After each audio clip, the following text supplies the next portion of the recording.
पुढली बातमी, कायमस्वरूपी प्रशासक ही शेतकऱ्यांच्या अधिकारावरती गदा आहे। बाजार समितीवरील प्रशासक नेमणुकीच्या निर्णयावरून राजू शेट्टींनी टीका केली आहे। केंद्राने तातडीने निर्णय मागे घ्यावा असं राजू शेट्टींनी म्हटलंय। अन्यथा 26 फेब्रुवारीला राज्यातील बाजार समित्या बंद ठेवू असंही त्यांनी सांगितलंय। बाजार समित्यांवरती कायमस्वरूपी प्रशासक नेमण्याच्या धोरणावरून स्वाभिमानीचे नेते राजू शेट्टींनी केंद्रावरती टीका केली आहे। कायमस्वरूपी प्रशासकाची नेमणूक करण्याचा निर्णय शेतकऱ्यांच्या अधिकारावरती गदा आणणारा आहे अशी टीका राजू शेट्टींनी केली। तर या निर्णयाचं मागे न घेतल्या 26 फेब्रुवारीला राज्यातील बाजार समित्या बंद ठेवून निर्णयाला विरोध करू असं शेट्टींनी सांगितलंय।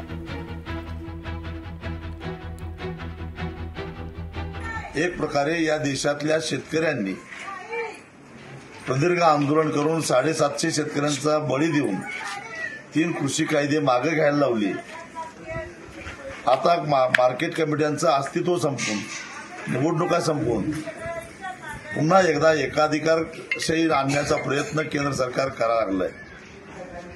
याचा निषेध करण्यासाठी, शेतकऱ्यांची ताकद दाखवण्यासाठी 26 फेब्रुवारीला संपूर्ण महाराष्ट्रातल्या बाजार समित्या बंद ठेवून स्वाभिमानी शेतकरी संघटना आणि महाराष्ट्रातील शेतकरी आपला निषेध नोंदवणार आहे। लोकशाही मराठी ऐका, पहा, जागरूक रहा।